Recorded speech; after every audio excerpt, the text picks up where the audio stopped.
தமிழ் திரையுலகில் முன்னணி இயக்குனர்களில் ஒருவராக இருந்தவர் தாங்க பாரதிராஜா சார். பாரதிராஜா சாருடைய மறைவானது ஜூன் மாதம் 10ஆம் தேதி அன்னைக்கு நடந்து முடிஞ்சது. கிட்டத்தட்ட பார்த்தீங்கன்னா 2 நாள் ஆயிடுச்சு. 2-3 நாள் அவர் இறந்து ஆயிருந்தாலுமே கூட அவர் வீட்டில் இருந்த பிரச்சனைகள் பார்த்தீங்கன்னா இன்னும் முடிஞ்ச மாதிரியே தெரியல. ஏன்னா மகன் மனோஜ் எப்போ இறந்தாரோ அப்போலேருந்தே பார்த்தீங்கன்னா வீட்டில் சின்ன சின்ன பிரச்சனைகள் எல்லாம் நடந்துட்டு தான் இருந்திருக்கு. இது எல்லா குடும்பத்திலையும் நடக்கிற மாதிரி தானே, சின்ன சின்ன பிரச்சனைகள் நடக்குது அப்படின்னு சொல்லிட்டு அப்படியே விட்டுட்டாங்க. ஆனால் காலப்போக்கில் பார்த்தீங்கன்னா அந்த பிரச்சனைகள் பெருசாக்கிட்டே தான் போனதே தவிர ஒரு நாளும் அது ஓஞ்ச மாதிரியே தெரியல. நிறைய பிரச்சனைகள் போயிட்டே தான் இருக்குது. இப்போ பார்த்தீங்கன்னா பாரதிராஜா சார் நம்மளோட இல்லை. அவருடைய சொத்து மதிப்புகள் பார்த்தீங்கன்னா 600 கோடிக்கு மேலே இருக்கிற மாதிரி தகவல்கள் வெளியாகியிருக்கு. இந்த 600 கோடிக்கு மேலே சொத்து இருந்தாலுமே கூட அந்த சொத்துக்களை அவர் யார் யாருக்கெல்லாம் சரிபாதியாக கொடுத்துருக்காரு. இப்போ அந்த சொத்து விஷயத்தில் தாங்க மிகப்பெரிய பிரச்சனையே நடந்திருக்குன்னு சொல்லணும். என்ன பிரச்சனைகள் நடந்திருக்கு அப்படின்றத பற்றியெல்லாம் டீட்டெயிலாக இந்த பதிவு நம்ம தெரிஞ்சுக்கலாம். பாரதிராஜா சார் உயிராக நினச்சதே அவருடைய மகன் மனோஜை தாங்க. அவருடைய மகன் எப்போ இறந்தாரோ அப்போலேருந்தே பார்த்திங்கன்னா பாரதிராஜா சாருக்கு வாழ்க்கையில் இருந்த ஒரு பிடிப்பு விட்டு போச்சு. உடலாலையும் சரி மனசாலையும் சரி அப்படியே உடஞ்சி போயிட்டார். ஒரு மனுஷனை உடம்புல பிரச்சனை அப்படின்னா கூட சீக்கிரமாக ஏதாவது மெடிசன் கொடுத்து ரெக்கவர் பண்ணிடலாம். ஆனால் மனசளவில் உடஞ்சி போயிட்டாங்க அப்படின்னா அந்த நிலையை அவ்வளோ சீக்கிரமாக யாராலையும் சரி பண்ணவே முடியாது. அப்படி தான் பாரதிராஜா சாரையும். அவருக்கு வயசு ஆகிருக்கு அப்படின்றத தாண்டி அவர் மனசு ரொம்ப உடஞ்சி போச்சு. அதனால தான் யாராலையுமே அவரை திருப்பி மீட்கவே முடியல. ஏன்னா எவ்வளவு போராட்டங்களுக்கு பிறகு இந்த தமிழ் சினிமா துறையில் அவர் ஒரு மிகப்பெரிய ஒரு முத்திரையை பதிச்சிருக்காரு அப்படின்னா அதெல்லாம் சொல்லவே முடியாது. ஏன்னா ஒரு சிலர் சாதிக்கிறாங்க அப்படின்னா அந்த சாதனைகள் எல்லாமே சீக்கிரமாக கிடைச்சிறது கிடையாது. அதுக்கு பின்னாடி நிறைய அவமானங்கள், நிறைய கஷ்டங்கள், நிறைய போராட்டங்கள் இது எல்லாமே இருக்கும். இதையெல்லாம் தாண்டி தான் ஒருத்தங்களால் வெற்றி பெற முடியும். எடுத்த உடனே யாராலையும் ஈஸியாக சாதிச்சிட முடியாது. அப்படி ஒரு வேளை அவங்க சாதிச்சிருந்தாங்க அப்படின்னா இன்றைக்கி நம்ம இந்த அளவுக்கு அவர் இறந்திருந்தாலுமே கூட அவரை நினச்சி பேசிகிட்டு இருக்க மாட்டோம். ஏன்னா அவருடைய சாதனைகள் அப்படிப்பட்டது. 4 பேர் நல்லா இருக்கணும் அப்படின்றதுக்காக அந்த மனுஷன் தன்னைத்தானே எப்படி மெழுகுவர்த்தி மாதிரி அவர் தன்னைத்தானே உருக்கி நிறைய பேருக்கு வாழ்க்கையில் ஒளி கொடுத்தவர். நிறைய புதிய முகங்கள் வாய்ப்புக்காக காத்துட்டு இருந்தவங்களுடைய வாழ்க்கை எல்லாத்தையுமே ரொம்ப பிரகாசமாக ஆக்கி கொடுத்தாரு. இன்றைக்கி அவருடைய அறிமுகத்தால் பார்த்திங்கன்னா ராதிகாவாக இருக்கட்டும், ராதா, ரேவதி, கார்த்திகி இந்த மாதிரி முன்னணி நடிகர்கள் எல்லாருமே வளர்த்து விட்டவரே அவர் தான். இப்போவுமே வாய்ப்புக்காக வரக்கூடியவர்களுக்கு நிறைய செய்யணும் அப்படின்னு ஆசைப்பட்டவர். அவருடைய மகன் மனோஜ் மட்டும் கடந்த ஆண்டு இறக்காமல் இருந்திருந்தார் அப்படின்னா கண்டிப்பாக இந்த திரையுலகம் இவ்வளோ சீக்கிரமாக இப்படியேப்பட்ட உன்னதமான ஒரு மனுஷனை இழந்திருக்காது. அது மட்டும் இல்லாமல் இவருடைய வீட்டில் நடந்த பிரச்சனைகள், மனோஜ் சார் இறக்கிறதுக்கு முன்னாடியே சின்ன சின்ன பிரச்சனைகள் இருந்தது. ஏன்னா ஒரு வீட்டுக்கு ஒரு அதாவது பாரதிராஜா சார் வீட்டுக்கு என்றைக்கு மருமகளாக நந்தனா வந்தாங்களோ அப்போலேருந்தே பிரச்சனைகள் இருந்துட்டு தான் இருந்திருக்கு. ஏன்னா ஒரு மகள் இருக்கிறாங்க அந்த வீட்டில் அப்படிங்கும்போது மருமகள் வந்ததுக்கு அப்புறமா பல பிரச்சனைகள் நடக்கத்தான் செய்யும். அது நார்மலாக இருக்கக்கூடிய ஃபேமிலியாக இருந்தாலும் சரி, எவ்வளோ தான் சொத்து மதிப்பு வச்சுருக்கக்கூடியவங்களாக இருந்தாலும் சரி, எவ்வளோ தான் பிரபலமானவங்களாக இருந்தாலும் சரி, குடும்பம் அப்படின்னா கண்டிப்பாக பிரச்சனைகள் இருக்கத்தான் செய்யும். அதுவும் மனோஜ் சார் பார்த்திங்கன்னா காதலித்து தான் நந்தனா திருமணம் செய்துட்டாங்க.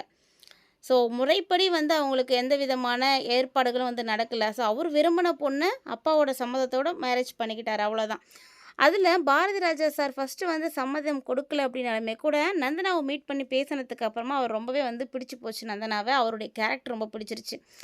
மனோஜ் சார்கிட்ட கூட அடிக்கடி சொல்லுவார், நந்தனா நமக்கு கிடச்சிருக்கக்கூடிய மிகப்பெரிய பொக்கிஷம், அந்த பொண்ணை என்றைக்கும் கை விட்டுறக்கூடாது, நல்லா பார்த்துக்கணும் அப்படின்லாம் பேசிகிட்டு இருப்பார். நல்லா தான் இருந்தாங்க. அவங்க ஃபேமிலிக்குள்ளே எந்த பிரச்சனைகள் இருந்தாலுமே கூட எல்லாம் சரியாக போயிடும் அப்படின்ற மாதிரி அப்படி அப்படியே வச்சுட்டு நல்லாவே இருந்தாங்க. எப்படியாவது தன்னுடைய மகனை இந்த சினிமா இண்டஸ்ட்ரியில் ஒரு உயர்ந்த இடத்துக்கு கொண்டு வந்துடணும், நாம் போகிறதுக்குள்ளே அவர் நல்லபடியாக வளர்த்து விட்டுறணும் அப்படின்றதுக்காக மனோஜுக்காக நிறைய விஷயங்கள் செய்தார். பாரதிராஜா சார் எடுத்த எந்த ஸ்டெப்புமே மனோஜுக்கு சரியாக ஒத்துழைக்கலை அப்படின்னு தான் சொல்லணும். மனோஜ் சாரும் சும்மா சொல்லக்கூடாதுங்க, திறமையான நடிகர் தான். அவருடைய நடிப்பு இருந்துச்சு, அவர்கிட்ட முயற்சி இருந்துச்சு, வாய்ப்புகள் நிறைய இருந்துச்சு. ஆனாலுமே கூட அவரால் பெருசாக வர முடியல. அது என்ன சூழ்நிலையோ ஆனாலுமே கூட தொடர்ந்து வந்து பாரதி ராஜா சார் வந்து ஒவ்வொரு விஷயத்துலேயும் மனோஜ் சாரை வந்து ஈடுபடுத்தினார். ஸோ நிறைய ரோல் கொடுத்தாங்க. அவருக்கு கிடைச்ச சின்ன ரோலாக இருந்தாலும் சூப்பராக வந்து நடிச்சிட்டு இருந்தார். அப்படி பார்த்தீங்கன்னா கொஞ்சம் கொஞ்சமாக வந்து அந்த மாதிரியான விஷயங்களை செய்து நல்ல ஒரு இடத்துக்கு வந்தார். நடிகர் இயக்குனருமான மனோஜ் சார் பார்த்தீங்கன்னா லாஸ்ட் இயர் வந்து மாரடைப்பால் வந்து உயிரிழந்து போனார். அதாவது அவருக்கு ஹார்ட் அட்டாக் வந்தது தான் பிரச்சனை. அவர் உடல்நலம் பாதிக்கப்பட்டோ இல்லை ஆக்சிடென்ட் ஆகியோ வந்து அவர் வந்து இறந்திருந்தார் அப்படின்னா கண்டிப்பாக வந்து பாரதி ராஜா சார் அதை வந்து மறந்துருப்பார். ஆனால் அவர் திடீர்னு இருந்த வாக்கிலே வந்து நல்லபடியாக எல்லாம் பேசிகிட்டு இருந்த மாதிரியே இருந்துட்டு திடீர்னு ஹார்ட் அட்டாக்ல இறந்து போனதுனால அவரால் அந்த அதிர்ச்சியிலேருந்து மீண்டு வரவே முடியல. ஸோ எப்படி அவரால் மீண்டு வர முடியும்? இன்றைக்கி வந்து நல்லா பேசிகிட்டு இருக்கிறவர் திடீர்னு நாளைக்கு இல்லை அப்படிங்கும்போது அவரால் அதை ஏற்றுக்கவே முடியல. அவருடைய உடம்பும் சரி மனசும் சரி இந்த விஷயத்தை வந்து ஏற்றுக்காமல் போயிடுச்சு. அதுதான் வந்து பாரதி ராஜா சார் உடனே வந்து இறந்து போகிறதுக்கான முக்கியமான ரீசனே.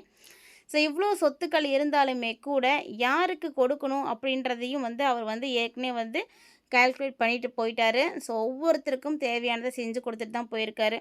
அதனுடைய மகன் மனோஜ் இருந்திருந்தா என்ன செய்திருப்பாரோ அவங்களுடைய குடும்பத்துக்காக அதை பாரதி ராஜா சார் செஞ்சார். ஸோ நந்தனாவுக்கு கணவனை இழந்து அவர் வந்து சோகத்தில் இருந்தபோது கூட அப்பா ஸ்தானத்தில் இருந்து பாரதி ராஜா சார் எல்லா விஷயங்களையும் வந்து செய்து கொடுத்தாருங்க. மகள் பார்த்திங்கன்னா ஒரு சின்ன ஆதங்கத்தில் தான் அவங்க வந்து கத்துறாங்களே தவிர மற்றபடி அவங்களுக்கு பெருசாக வந்து இதில் வெறுப்பு அப்படின்லாம் ஒன்றும் கிடையாது. ஏன்னா தன்னுடைய அப்பாவை வந்து கடைசியாக பார்த்துக்க வேண்டிய கடமை கண்டிப்பாக நந்தனாவுக்கு இருந்திருக்கணும். அவங்க வந்து இப்படி விட்டுட்டு போயிருந்திருக்க கூடாது. இன்றைக்கி சொத்து அப்படின்னு பார்க்கும் பொழுது அதில் வந்து இது மாதிரி பங்கு இல்லாமல் போயிடுச்சு அப்படின்னா விட்டுருவாங்களா? அந்த மாதிரி தான் அவங்களும் ஃபீல் பண்ணி பேசுனாங்களே தவிர கத்துறாங்களே தவிர இதில் அவங்களுக்கு கொடுக்கக்கூடாது அப்படின்றதெல்லாம் ஒன்றும் கிடையாது. ஏன்னா அண்ணனை நம்பி வந்தவங்க. ஸோ அண்ணன் இருந்திருந்தால் எப்படி இந்த குடும்பம் இருந்திருக்குமோ அந்த மாதிரி தான் அவங்களும். ஏன்னா அவங்களுக்கும் இது வந்து மிகப்பெரிய இழப்பு தான்.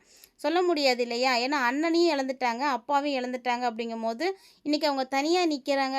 அப்போ அவங்களுக்கு மனசுலேயும் வந்து நிறைய கஷ்டங்கள், சோகங்கள் சொல்ல முடியாததெல்லாம் இருந்திருக்கு. இப்போது சொத்து அப்படின்னு வரும்பொழுது அவங்களுக்கு வந்து எவ்வளோ கொடுக்கறது அப்படின்றது தான் பிரச்சனையே வந்திருக்கு. அதாவது என்னதான் வந்து ஒரு குடும்பத்தில் மகள் இருக்காங்க, மகன் இருந்தாலுமே கூட மகள் வந்து திருமணம் செய்து வச்சுட்டாங்கன்னா அவ்வளோதான். அதில் மீறி வந்து நிறைய கொடுக்க மாட்டாங்க. ஆனால் எல்லாமே வந்து மகனுக்கு தான் போய் சேரும். அது மட்டும் இல்லாமல் நந்தனா கிட்ட நிறைய பேர் வந்து தூண்டி விட்டுட்ருக்காங்க. ஸோ இவ்வளோ சொத்து இருக்கிறதுனால நீ இவ்வளோ கேட்டு வாங்கிக்கோ, உனக்கு பிள்ளைங்க இருக்காங்க, நாளைக்கு அவங்கள நீ பார்க்கணும் அப்படின்னு.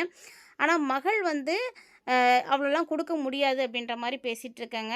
ஸோ என்ன தான் வந்து தமிழ்நாட்டில் பெண்களுக்கு சம உரிமைகள் வந்து கொடுத்திருந்தாலும் சொத்தில் பாதி இருக்குது அப்படின்ற ஒரு சட்டம் இருந்தாலுமே கூட ஆண் பிள்ளைகளுக்கு தான் எல்லாமே செய்துட்ருக்காங்க. ஸோ பாரதிராஜா சாரும் பார்த்திங்கன்னா மனோஜ் இல்லை அப்படின்றதுனால பெருசாக இவங்களுக்கு எதுவும் கொடுக்கணும் அப்படின்னு நினைக்கல. ஆனாலும் கொடுக்கணும் அப்படின்றது அவருடைய கடமை. அதுக்காக அவர்கிட்ட இருக்கக்கூடிய சொத்து மதிப்பில் ஒரு 100 கோடி ரூபாய் சொத்தை வந்து நந்தனாவுக்கு வந்து கொடுக்குற மாதிரி பேசியிருந்திருக்காரு முன்னாடியே. ஆனால் இப்போ பார்த்தீங்கன்னா மகள் அதை கூட கொடுக்கக்கூடாது அப்படின்னு தடுக்கிறாங்க. ஸோ அதனாலேயே பார்த்தீங்கன்னா அந்த இடத்துல ஒரு மிகப்பெரிய பரபரப்பானது போயிட்டுருக்கு. ஸோ பொறுத்திருந்து பார்க்கலாம் என்ன நடக்க போகுது அப்படின்றத. நந்தனாவுக்கு என்ன கிடைக்க போகுது அப்படின்றத வரக்கூடிய அப்டேட்ஸில் நம்ம பார்த்து தெரிஞ்சுக்கலாம்.